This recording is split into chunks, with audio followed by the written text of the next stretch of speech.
When we're teaching kids comprehension, we need to think about sending them on a mission with a flashlight to discover something in the text. Our brains are meaning-making machines. They like to read and understand, but oftentimes when we send kids into a text, they just read words. They don't know what they're looking for. Or we send kids to read with the goal of answering questions at the end. And we tell them to read the questions first so that you know what you're looking for when you read. All of those strategies are fine, but they don't get to the heart of comprehension. If we are building lifelong learners and readers, as adults, we don't read to answer questions on a test, unless we're trying to earn a degree. But we mostly have a flashlight looking for answers. We're looking to learn something we're interested in. We're trying to find answers to a question we have. Or we're just reading a book for enjoyment and we want to be able to follow the plot to enjoy everything. So in the classroom, when we're teaching kids comprehension skills to build this knowledge bank to be successful readers when they're adults, we need to teach them what to look for.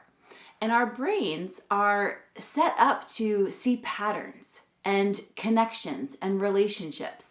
So when we teach kids common patterns, relationships in texts, we set their brain up to know what to look for.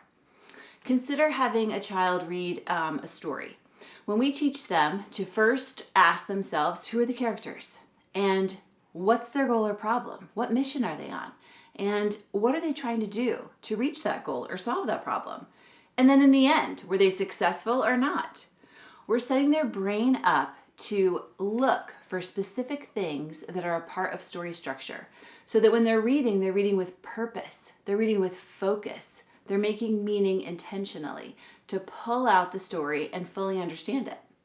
Similarly, when we're teaching them to read nonfiction, we give them a main idea. We give them a question to answer. And so while they're reading the text, they're searching for facts that are going to lift up that main idea, or they're searching for facts that are going to support their opinion.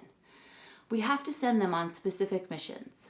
This also works with cause and effect. When they're reading about the Civil War, we can say that the Civil War came about with a series of cause and effect relationships that just kept the plot from unfolding.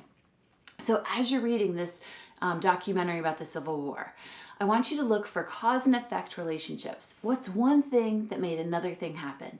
And while they're reading, they're constructing understanding of the Civil War around the cause and effect relationships that happened.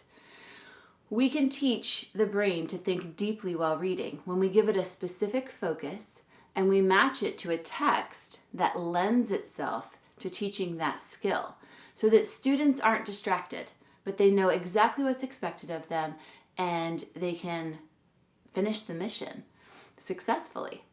So in the classroom, when we're teaching comprehension, let's reflect upon, are we just teaching comprehension as read the words and understand, or read the words and think? That might be too ambiguous.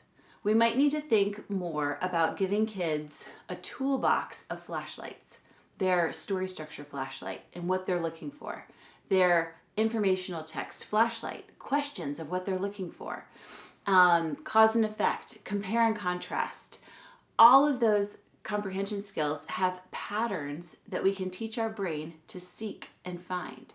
And then when they get good at looking for one at a time, then we should, in the upper elementary grades, be able to have them look for a variety at the same time.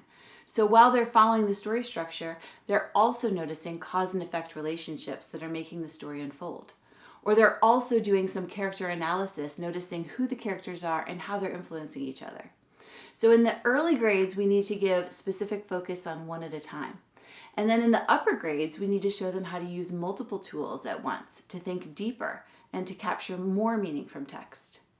So I send you on a mission to find the flashlight, find the toolbox, find the skills that your student needs to read with purpose and intention, because when they do, our brains love it. And that's what inspires a love for literacy and a love for reading, because we learn, we grow, we're entertained, words mean something, and it becomes irresistible. My name is Brynn Decker, And I have lots of tools and resources for teaching comprehension on my website, inspiringliteracy.com. If you enjoyed this message, make sure you check out my website, and hopefully I'll see you there. Thanks for listening, and I'll see you next time.